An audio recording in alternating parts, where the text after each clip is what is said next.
বস্তুর উপর তাপের প্রভাব। এই অধ্যায়ে আমরা গাণিতিক সমীকরণগুলো গত ক্লাসে আলোচনা করেছি।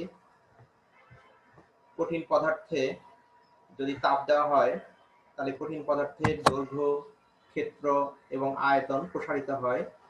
এই সমীকরণগুলো আমরা ইতিপূর্বে দেখেছি। তরল পদার্থে তাপ দিলে শুধু আয়তনের প্রসারণ ঘটে, সেই সমীকরণ নিয়ে আলোচনা করেছি। আর গ্যাসীয় পদার্থ এমন যার আয়তন এবং আকার নেই, যখন যে পাত্রে রাখা হয় সেই পাত্রে আয়তন ধারণ করে। তো ফলে আমরা গ্যাসীয় পদার্থের ক্ষেত্রে এই আয়তন প্রসারণ সহগ এবং তাপমাত্রার একটি সম্পর্ক গত ক্লাসে দেখেছি।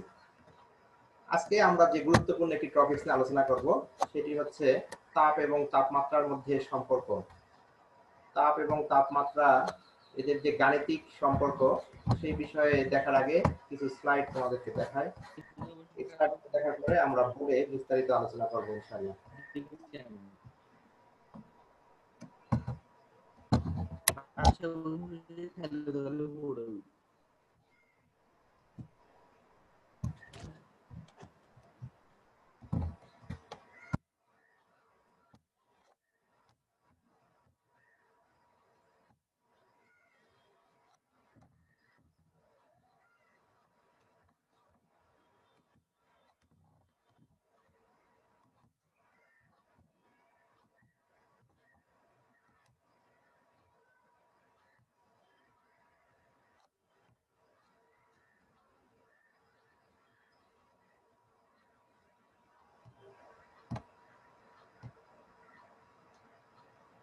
আমরা সবচেয়ে বেশি যে বিষয় নিয়ে আলোচনা করব এটি হচ্ছে পানি। পানি তিন অবস্থায় আমরা লক্ষ্য করি: কঠিন, তরল এবং বায়বীয়। কঠিন হিসাবে আমরা বরফ লক্ষ্য করতে পারি, এখানে বরফের চিত্র দেখানো হচ্ছে, এবং বরফ থেকে তরল অর্থাৎ পানিতে রূপান্তরিত হচ্ছে। আর এই পানি বাষ্পায়ন আকারে অর্থাৎ বাষ্প বা গ্যাস আকারে আবার আমরা আরেকটি পদার্থের রূপ দেখতে পাচ্ছি, দেখা যায় না, বাষ্প বা বাষ্পায়ন দেখা যায় না।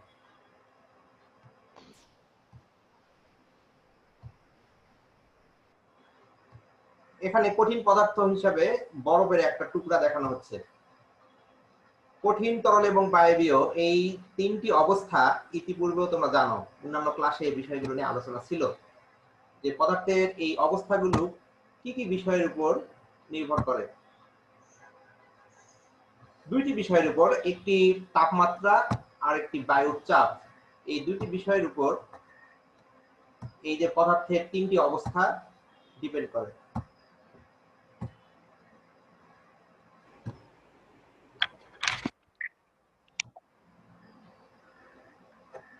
একটি বিকার, আর এই বিকারে কিছু তরল পদার্থ হিসাবে পানি নেওয়া হলো, আর এই বিকারে যখন তাপ দেওয়া হয় তখন পাত্র এবং পাত্রের ভিতর যে তরল পদার্থ এদের তাপমাত্রা বেড়ে যায়। তাহলে কোনো বস্তুতে তাপ দেওয়া হলে ওই বস্তুর তাপমাত্রার পরিবর্তন হয় অথবা অবস্থার পরিবর্তন হয়। এই দুইটি বিষয় নিয়ে আজকে আমাদের মূল আলোচনা। যদি আমরা এই বিকারে বরফ রাখি তাহলে এই বরফকে তাপ দিলে পানি, এবং পানিকে আরো তাপ দিলে জলীয় বাষ্প। অর্থাৎ এই যে পদার্থের যে অবস্থার পরিবর্তন হচ্ছে, এখানে তাপের প্রভাব জড়িত।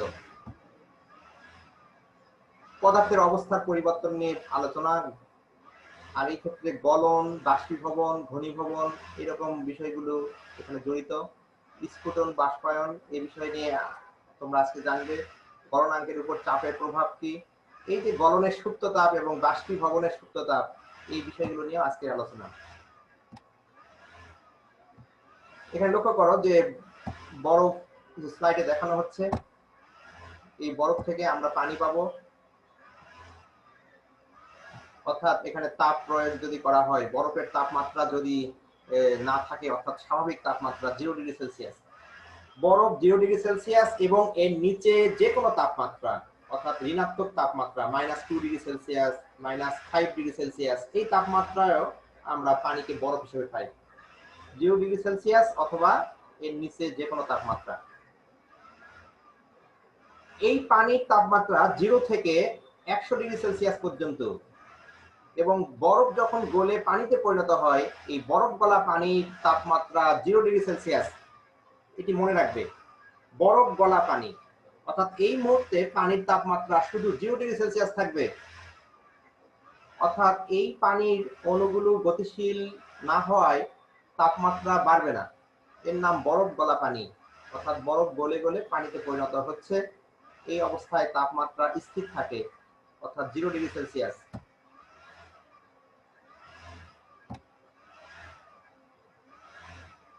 আরো একটি ঘটনা যেখানে তাপমাত্রা স্থির থাকবে, যখন পানিকে তাপ দিয়ে বাষ্পে পরিণত করা হয়, এই অবস্থায় ফুটন্ত পানি। এই ফুটন্ত পানি মানেই যার তাপমাত্রা 100 ডিগ্রি সেলসিয়াস। এই ফুটন্ত পানি থেকে আরো তাপ দেওয়া হলে বাষ্পে পরিণত হয়, এই বাষ্পের তাপমাত্রাও 100 ডিগ্রি সেলসিয়াস। তাহলে এখানে পদার্থের দুইটি অবস্থা, একটি পানি অর্থাৎ ফুটন্ত পানি, আরেকটি জলীয় বাষ্প। এখানেও তাই, আমরা তাপ অ্যাপ্লাই করছি, হিট অ্যাপ্লাই করছি, কিন্তু তাপমাত্রা অপরিবর্তিত অবস্থায় থাকবে, অর্থাৎ ফুটন্ত পানির তাপমাত্রা 100 ডিগ্রি সেলসিয়াস, অপরদিকে জলীয় বাষ্প এর তাপমাত্রা 100 ডিগ্রি সেলসিয়াস। এই যে দুইটি বিষয় নিয়ে আলোচনা হচ্ছে, বরফ এবং বরফ গলা পানি, অপরদিকে ফুটন্ত পানি এবং জলীয় বাষ্প, যেখানে তাপমাত্রা অপরিবর্তিত কিন্তু অবস্থার পরিবর্তন হচ্ছে। এই অবস্থার পরিবর্তনের সময় যতটুকু তাপ দেওয়া হয়, এই তাপকে বলা হয় সুপ্ত তাপ। যে তাপ তাপমাত্রার পরিবর্তন করতে পারে না, যে তাপ বস্তুর তাপমাত্রার পরিবর্তন করতে পারে না, ওই তাপকে বলা হয় সুপ্ত তাপ। শুধুমাত্র অবস্থার পরিবর্তন করতে পারে।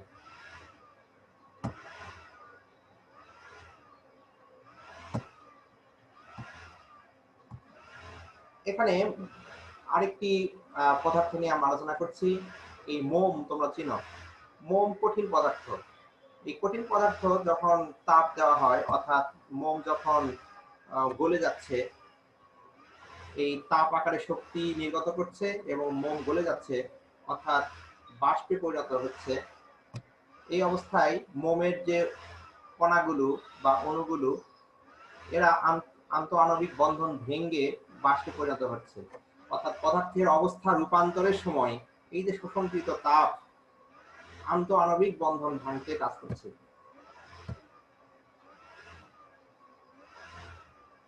এখানে আরেকটি স্লাইড দেখানো হচ্ছে যে পানির 3 অবস্থা। এখানে বরফ গলে পানিতে পরিণত হচ্ছে, বরফ গলা পানি, এবং পাশে ফুটন্ত পানি, এখান থেকে বাষ্পে পরিণত হয়, অর্থাৎ বাষ্পীভবন।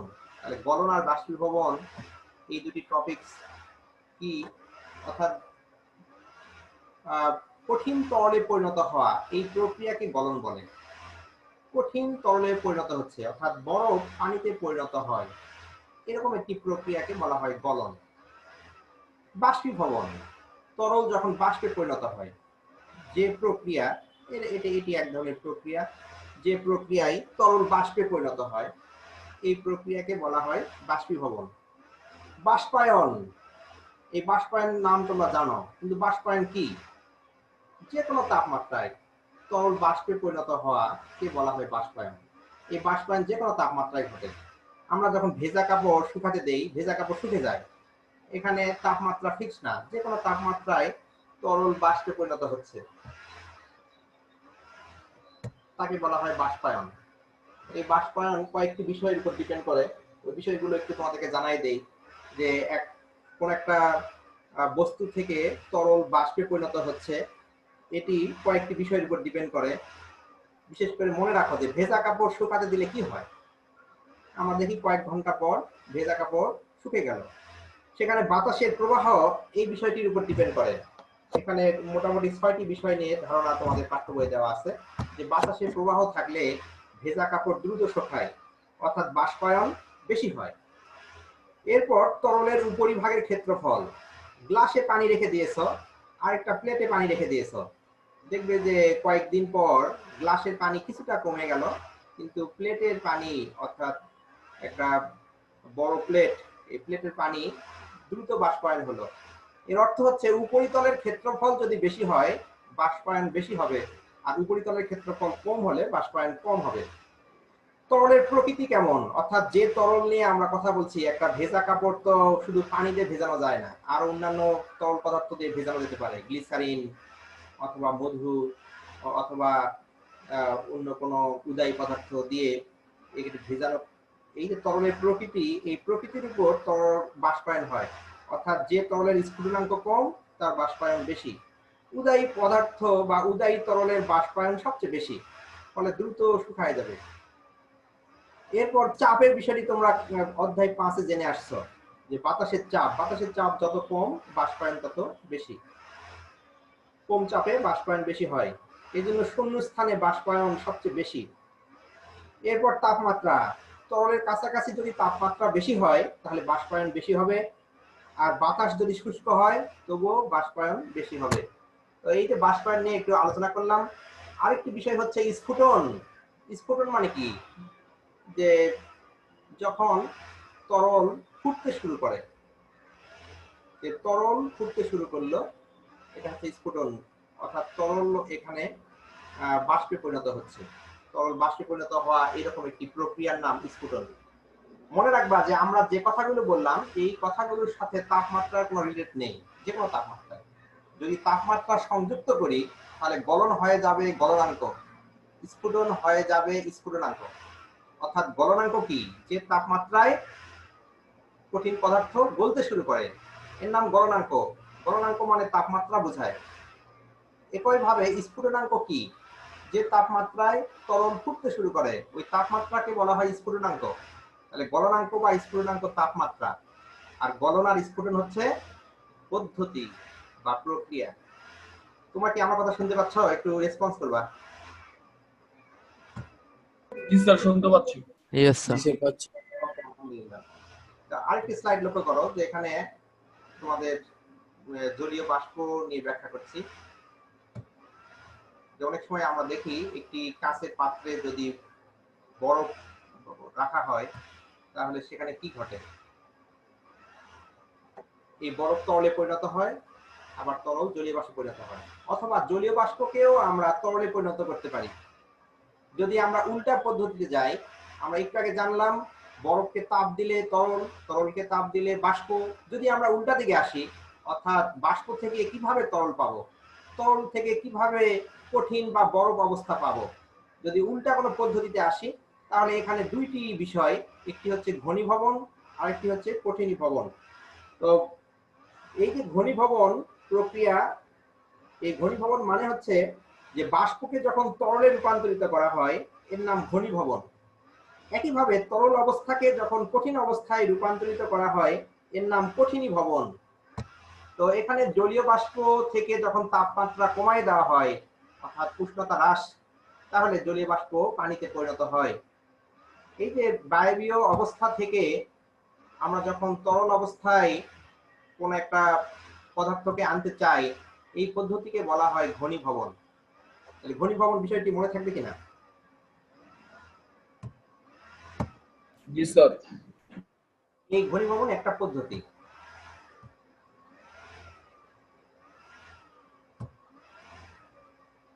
আমরা চাপ নিয়ে আলোচনা করছি।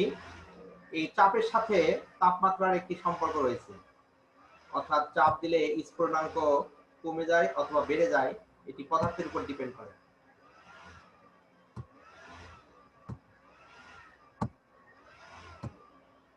এখানে চিত্রে লক্ষ্য করো, আমরা কঠিন থেকে তরলে পরিণত করব চাপ প্রয়োগের মাধ্যমে।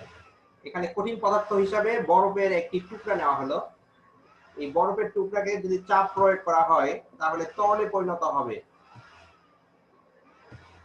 আবার তরলকে যদি আরো চাপ দেওয়া হয় তাহলে কঠিন, চাপ যদি হ্রাস করা হয়, চাপ কমায় দেওয়া হয়, তাহলে কঠিন অবস্থায় পরিণত হবে।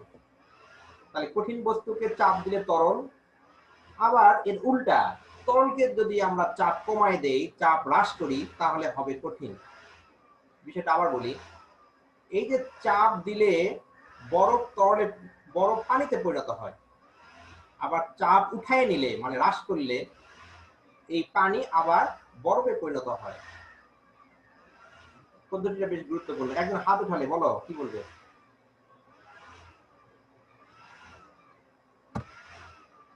তাহলে এইরকম একটি প্রক্রিয়া, এই প্রক্রিয়ার নাম পুনঃশীলী ভবন।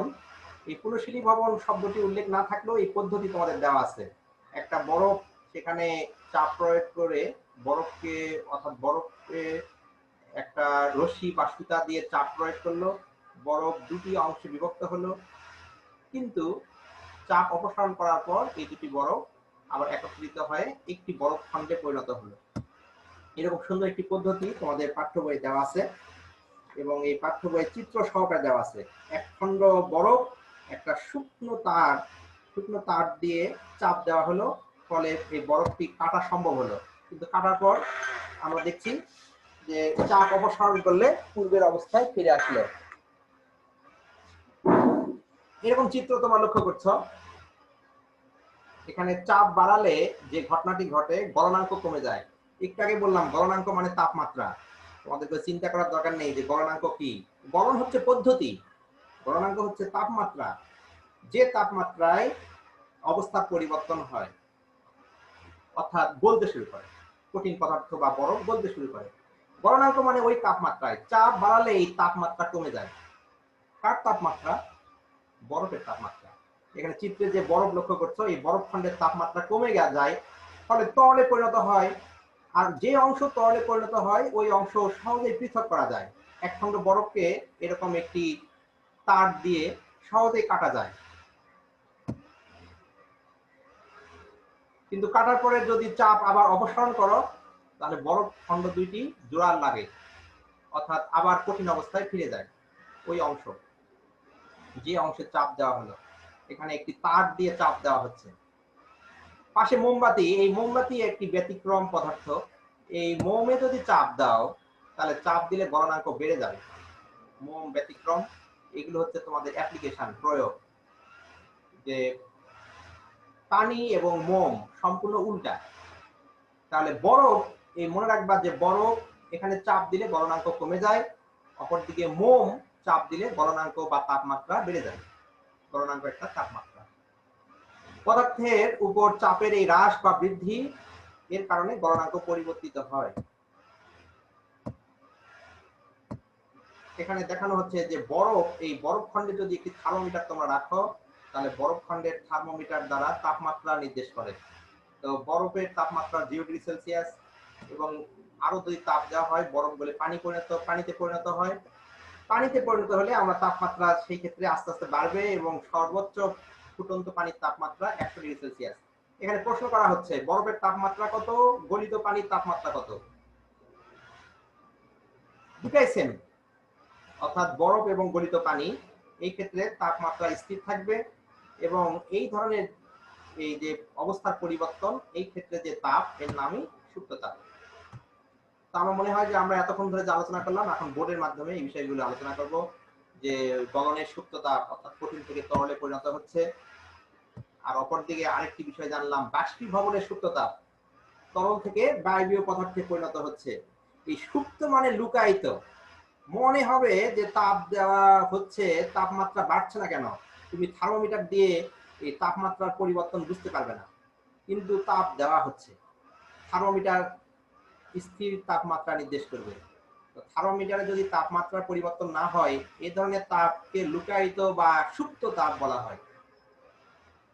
আমাদের শরীর যখন ঘেমে যায়, এই ঘামগুলো বাষ্পে পরিণত হচ্ছে, অর্থাৎ এই যে আমাদের শরীর থেকে যে পানি, এই পানি যে বাষ্পে পরিণত হয়, এটিও সুপ্ত তাপ। অর্থাৎ এটি যে কোনো তাপমাত্রায় তরল বাষ্পে পরিণত হচ্ছে। এখানে তাপমাত্রার কোনো পরিবর্তন হচ্ছে না, কিন্তু তাপের পরিবর্তন, তাপ প্রয়োগ হচ্ছে, অর্থাৎ শরীর ঠান্ডা হচ্ছে। আমাদের শরীর থেকে যত এই জলীয় বাষ্প আকারে তরল বেরিয়ে যাবে, শরীরের ভিতরটি ঠান্ডা হবে। এরকম আরেকটি অনুধাবনমূলক বিষয়, যারা গ্রামে মাটির কলস দেখছো, এই মাটির কলসে যারা পানি রাখে, এই পানি কিছু সময় পর ঠান্ডা হয়। আমরা তো বর্তমান ফ্রিজে পানি রাখলেই খুব সহজে ঠান্ডা পাই। তো গ্রামে আগের যুগে মানুষ এরকম মাটির কলস, যেখানে ছিদ্র থাকে, আমাদের শরীরে যেমন ছিদ্র আমরা বুঝতে পারি না, মাটির কলসে এরকম ছিদ্র থাকে, এই ছিদ্র দিয়ে কিছু তরল বাষ্পে পরিণত হয়, ফলে ভিতরের যে তরল সেখান থেকে তাপ গ্রহণ করে। যে তরলগুলো বাষ্পে পরিণত হয়, এরা তাপ পায় ভিতরের তরল থেকে, ভিতরের যে কিছু তরল থেকেই যায় সেই তরল থেকে তাপ গ্রহণ করে, ফলে ভিতরের তরলগুলো অপেক্ষাকৃত তাপমাত্রা কমে যায়। আমাদের শরীর থেকে যখন কিছু তরল বেরিয়ে যায়, এই তরলগুলো তাপ কোথায় পাবে? আমাদের শরীরের যে অন্যান্য তরলগুলো আছে সেখান থেকেই তাপ গ্রহণ করে এবং কিছু তরল শরীর থেকে বের হয়, ফলে শরীরের ভিতর আমরা ঠান্ডা বুঝতে পারি, অনুভব করি ঠান্ডা। এটিও সুপ্ত তাপের একটি ঘটনা। এখানে এই যে বরফ গলা পানি, এই বরফ গলা পানি সেখানে বাষ্পায়ন হয় না, পানি ঠান্ডাও হয় না। বরফ গলা পানি কিন্তু যেমন তাপমাত্রা ছিল তেমনই থাকবে। এখানে এতক্ষণ ধরে যে বিষয়গুলো ব্যাখ্যা করলাম, পাশে একটা মাটির কলস দেখছো, এখানে বাষ্পায়ন হয় এবং ঠান্ডা হয়। তাহলে এখানে যদি আমরা কাঁচের পাত্রে পানি রাখি, সেখানে বাষ্পায়ন হবে না, ঠান্ডাও হবে না। অপরদিকে মাটির একটি কলস যেখানে পানি রাখলে বাষ্পায়ন হয়, ফলে পানি ঠান্ডা হয়। এখানে ওই বিষয়টি দেখা হচ্ছে যে বরফ যেখানে তাপমাত্রা 0 ডিগ্রি সেলসিয়াস, আর অপরদিকে ফুটন্ত পানি এবং বাষ্পায়ন যেখানে 100 ডিগ্রি সেলসিয়াস। তাহলে বিষয়গুলো তোমাদের কাছে পরিষ্কার যে অবস্থার পরিবর্তন হচ্ছে, তাপমাত্রা কোনো পরিবর্তন হচ্ছে না।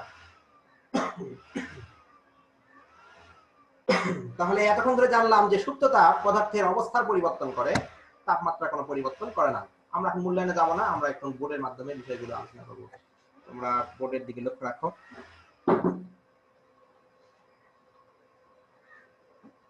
পদার্থের অবস্থার পরিবর্তনে যে তাপমাত্রার প্রভাব, এখানে আমরা এতক্ষণ ধরে যা কিছু দেখলাম বা জানলাম সেগুলো সমীকরণের আলোকে দেখার চেষ্টা করি। এখানে সুপ্ত তাপ দুই ধরনের, গলনের সুপ্ত তাপ,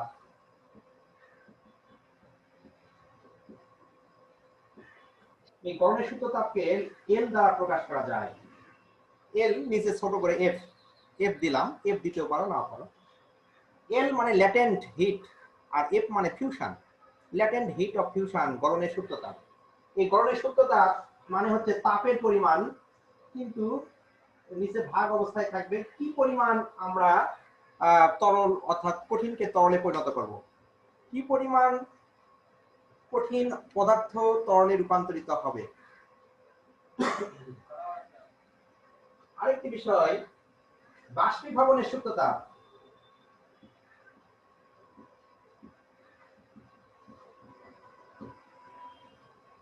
এটাও যদি আমরা এল দ্বারা প্রকাশ করি, দুইটি এল হয়ে যায়, ফলে নিচে ভ্যাপোয়ার ভি দিলাম, ভ্যাপোরাইজেশন, এটাও ল্যাটেন্ট হিট, বাষ্পীভবনের সুপ্ত তাপ। এখানেও তাপের প্রয়োজন, এবং কতটুকু আমরা তরলকে বাষ্পে পরিণত করব, এটি ভর, এম হচ্ছে ভর বোঝায়।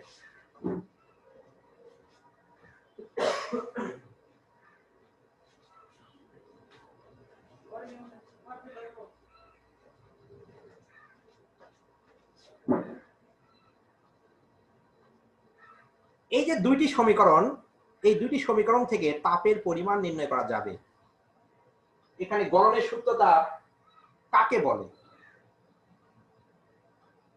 তাপমাত্রা স্থির রেখে 1 কেজি অর্থাৎ ভর যখন ভাগ অবস্থায় থাকে, একে একক ভাবে বলতে পারো, 1 কেজি বলতে পারো। 1 কেজি বরফকে সম্পূর্ণ তরলে পরিণত করতে যে তাপের প্রয়োজন, এখানে ভরকে আমরা একক বলতে পারি 1 কেজি। এখানে ভরকে বলতে পারি 1 কেজি। তাহলে এই যে গলনের সুপ্ত তাপ, তাহলে এখানে 1 কেজির ক্ষেত্রে কতটুকু তাপ প্রয়োজন? প্রায় 3,36,000 জুল তাপ প্রয়োজন। যদি 1 কেজি বরফকে সম্পূর্ণ পানিতে পরিণত করতে হয়, তাহলে যতটুকু তাপ দরকার, এই তাপের পরিমাণ প্রায় 3,36,000 জুল প্রয়োজন। ফলে এই যে এল এর মান আমরা পাবো 3,36,000 জুল পার কেজি। তোমাদের পাঠ্য বইয়ে একটি অঙ্ক সলভ করানো আছে, সেই অঙ্কে এই সমীকরণ ব্যবহার করা আছে এবং ব্যাখ্যা করা আছে, আর ভাষাগতভাবে ব্যাখ্যা তোমাদের সুন্দরভাবে দেওয়া আছে, সমীকরণ দেওয়া নেই। একইভাবে বাষ্পীভবনের ক্ষেত্রে আমরা একটি যদি 1 কেজি তরলকে অর্থাৎ ফুটন্ত পানি, 1 কেজি ফুটন্ত পানিকে সম্পূর্ণ বাষ্পে পরিণত করতে চাই, তাহলে সেই ক্ষেত্রে তাপের পরিমাণ প্রায় 22,68,000 জুল। তাপের পরিমাণ হবে 22,68,000 জুল তাপ প্রয়োজন। তাহলে বাষ্পীভবনের সুপ্ত তাপ 22,68,000 জুল পার কেজি। তাহলে 22,68,000 জুল পার কেজি বাষ্পীভবনের সুপ্ত তাপ বলতে কি বোঝায়? তাপমাত্রা পরিবর্তন না করে, অর্থাৎ 1 কেজি ফুটন্ত পানির তাপমাত্রা 100 ডিগ্রি সেলসিয়াস। 100 ডিগ্রি সেলসিয়াস তাপমাত্রার 1 কেজি ফুটন্ত পানিকে সম্পূর্ণ বাষ্পে পরিণত করতে 22,68,000 জুল তাপ প্রয়োজন। এই 22,68,000 জুল তাপ যদি তুমি দাও, তাহলে 1 কেজি ফুটন্ত পানি সম্পূর্ণ বাষ্পে পরিণত হবে। তাহলে তাপের পরিমাণ নির্ণয় করার জন্য আমরা দুইটি সমীকরণ পেলাম। একটি হচ্ছে Q = ml, বলতে পারো F, আরেকটি Q = ml v। এই মানগুলো মুখস্থ করার দরকার নেই। যদি তোমাদের পরীক্ষায় গাণিতিক বিষয় আসে, গাণিতিক কোনো সমস্যা, তাহলে এই মানগুলো দেওয়া থাকবে, এগুলো মুখস্থ দরকার নেই। তবে বিষয়গুলো বুঝতে পেরেছো কিনা আর এই গাণিতিক সমীকরণ কিভাবে আসলো এটি বুঝতে পারছো কিনা। গাণিতিক সমীকরণ আসলো দুইটি বিষয় নিয়ে, একটি ভর আর একটি তাপের পরিমাণ। এই দুইটি বিষয় নিয়ে সুপ্ত তাপ। তোমাদের এখন প্রশ্ন পর্ব, তোমাদের কোনো প্রশ্ন থাকলে প্রশ্ন করতে পারো। যদি প্রশ্ন না থাকে আমরা আরো সামনের দিকে এগিয়ে যাচ্ছি।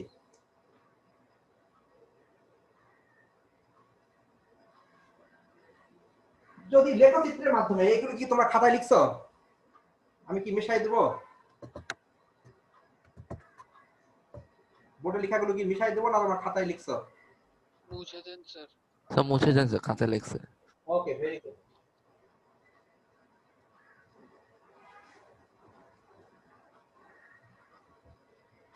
যদি আমরা গ্রাফ থেকে দেখতে চাই যে এটি কি ঘটবে, তাহলে সময়ের সাপেক্ষে আমরা একটি লেখচিত্র তৈরি করছি। সময়ের সাপেক্ষে লেখচিত্র, যদি এটা 0 ডিগ্রি সেলসিয়াস হয় অথবা মাইনাস যে কোনো তাপমাত্রা, একদিকে যে তাপমাত্রা এটি ডিগ্রি সেলসিয়াস হতে পারে বা কেলভিন হতে পারে। এখানে আমরা কিছু তাপমাত্রা দিলাম, মনে করো 0 ডিগ্রি সেলসিয়াস। 0 ডিগ্রি সেলসিয়াস, কিছু সময় পর 100 ডিগ্রি সেলসিয়াস। তাহলে এই মাইনাস তাপও হচ্ছে সময়ের সাথে, এটি সময়, সেকেন্ড হোক আর মিনিট হোক। এই যে এখানে কিছু সময় দেখবে যে লেখচিত্র স্থির অবস্থায়, আমরা তাপ দিব সময় সাপেক্ষে, অর্থাৎ এখানে তাপ অ্যাপ্লাই যদি করা হয়, তাপ দেওয়া হয়, তাহলে তাপমাত্রা স্থির থাকবে এবং সম্পূর্ণ বরফ গলে যাওয়ার পর আবার তাপমাত্রা বাড়বে। এটি একটি পরীক্ষণ। এবং 100 ডিগ্রি সেলসিয়াস তাপমাত্রায় আমাদের লেখচিত্র, অর্থাৎ এখানে তাপমাত্রার কোনো পরিবর্তন আসবে না যতক্ষণ পর্যন্ত সম্পূর্ণ ফুটন্ত পানি বাষ্পে পরিণত না হয়। এবং সম্পূর্ণ বাষ্পে পরিণত হওয়ার পর যদি আরো তাপ দেওয়া হয়, তাহলে ওই বাষ্পের তাপমাত্রা আরো বাড়বে। এবং এই বাষ্পের তাপমাত্রা বৃদ্ধি পেতে পেতে কি হতে পারে, সেখানে পদার্থের চতুর্থ একটি অবস্থা, অর্থাৎ আয়নিত গ্যাস। আয়নিত গ্যাস তোমরা জানো, প্লাজমা অবস্থা। অনেক বেশি তাপমাত্রায় গ্যাস আয়নিত অবস্থায় থাকে। এই আয়নিত অবস্থা, এটি কোনো এই তিনটি অবস্থার মধ্যে পড়ে না, ফলে এটি এমন একটি অবস্থা যাকে বলা হয় চতুর্থ অবস্থা। ফলে আবার এই যে তাপমাত্রা বৃদ্ধি হতে পারে। তাহলে আমরা এই যে পদার্থের চারটি অবস্থা নিয়ে ব্যাখ্যা করছি। 0 অথবা 0-র নিচে এটি কঠিন অবস্থা। এই মাঝখানে এই অংশটুকুই হচ্ছে তরল, আর উপরে এই অংশগুলো হচ্ছে বাষ্প, আর এখানে হচ্ছে কঠিন। এই নিচে হচ্ছে কঠিন, এই সামান্য অংশ 0 এবং 0-র নিচে এই অংশটুকু হচ্ছে কঠিন, এই অংশটুকু কঠিন। এই যে এই অংশটুকু হচ্ছে তরল, আর এই অংশগুলো হচ্ছে বাষ্প। আর এই মাঝে এইখানে তাপমাত্রার কোনো পরিবর্তন নেই, এখানে তাপমাত্রার কোনো পরিবর্তন নেই। এটি তোমরা ভাষাগত বিষয়গুলো জানলে, স্লাইড দেখলে এবং এই গ্রাফ বিষয়টি জানবে। এই যে মাঝে তরলের অবস্থা, এখানে তাপমাত্রা বেড়ে যাচ্ছে, তাহলে এখানে তাপ এবং তাপমাত্রার সম্পর্ক কি? আজকে বলেছিলাম যে তোমরা তাপ এবং তাপমাত্রার সম্পর্ক এই বিষয়টি জানবে। তাহলে এখানে তাপের পরিমাণ আমরা কিভাবে নির্ণয় করতে পারি? তো যে কোনো পদার্থের ক্ষেত্রে তাপের একটি গুরুত্বপূর্ণ বিষয়, এই তাপের তুলনা থেকে আমরা পাই আপেক্ষিক তাপ। এই আপেক্ষিক তাপ বিষয়টি জানতে হবে। আপেক্ষিক তাপ,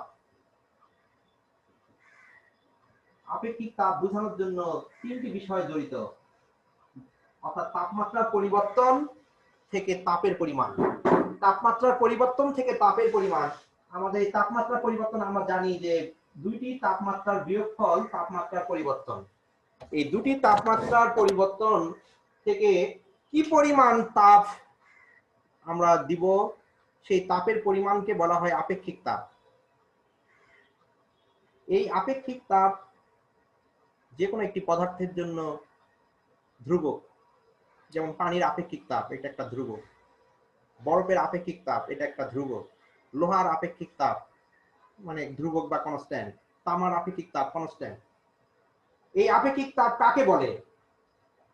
নিচে যা কিছু ভাগ অবস্থায় থাকবে এগুলোকে একক ধরবে। 1 কেজি ভরের পানি এর তাপমাত্রা 1 কেলভিন বাড়াতে কতটুকু তাপ প্রয়োজন, তাকে বলা হয় আপেক্ষিক তাপ। আবার বলি, 1 কেজি ভরের পানির তাপমাত্রা 1 কেলভিন বাড়ালে যতটুকু তাপ প্রয়োজন, বাড়ালে অথবা কমালে, যতটুকু বাড়ালে তাপ গ্রহণ করবে, কমালে তাপ বর্জন করবে। আমরা জানি যে পানির আপেক্ষিক তাপ, এখানে তরল নিয়ে কথা বলছি, যদি পানির হয়, যে পানি নিয়ে যদি আমরা আলোচনা করি, তাহলে এই তাপের পরিমাণ আসবে 4200 জুল। তাহলে পানির আপেক্ষিক তাপ 4200 জুল কেজি ভাগ অবস্থায় পার কেজি, কেলভিন ভাগ অবস্থায় পার কেলভিন। পানির আপেক্ষিক তাপ 4200 joule per KG per kelvin বলতে কি বোঝায়? 1 কেজি পানির তাপমাত্রা 1 কেলভিন বাড়ালে 4200 জুল তাপ প্রয়োজন। এই কারণে পানির আপেক্ষিক তাপ 4200 joule per KG per kelvin. ফলে আমরা তাপের একটি গুরুত্বপূর্ণ সমীকরণ পেলাম, Q = ms তাপমাত্রা পার্থক্য T2 - T1। এমন গুরুত্বপূর্ণ একটি সমীকরণ যেখানে তাপমাত্রা এবং তাপ, এই যে এখানে তাপ মানে Q আর তাপমাত্রা মানে T2 - T1, তাপমাত্রা পার্থক্য। তাপ এবং তাপমাত্রার মধ্যে একটি গুরুত্বপূর্ণ সমীকরণ আমরা পেলাম, Q = ms T2 - T1, যেখানে তাপমাত্রা বা তাপমাত্রার পরিবর্তন এবং এখানে তাপ, এদের মধ্যে সম্পর্ক দেখলাম, সাথে ভর এবং আপেক্ষিক তাপ। তো আজকে তোমাদের সময় শেষ হয়ে গেল, আজকে তোমাদের এই পর্যন্তই। আমরা আগামী দিন এই বিষয়গুলো বিস্তারিত আলোচনা করবো ইনশাআল্লাহ। স্যার, তাপমাত্রার পার্থক্য কি ধনাত্মক হবে সবসময়? হ্যাঁ, ধনাত্মক হবে। কখনো তাপ গ্রহণ করবে, কখনো তাপ বর্জন করবে, ধনাত্মক। ঋণাত্মক হলে তাপ বর্জন করা। মানে স্যার, যদি স্যার কিউ এর মান যদি মানে নেগেটিভ আসে তাহলে অর্থ তাপ ছেড়ে দিয়েছে। হ্যাঁ, তাপ বর্জন করেছে। Okay sir. Very good. আসসালামু আলাইকুম স্যার। ওয়ালাইকুম আসসালাম ওয়া রাহমাতুল্লাহ। আসসালামু আলাইকুম স্যার। ওয়ালাইকুম আসসালাম ওয়া রাহমাতুল্লাহ।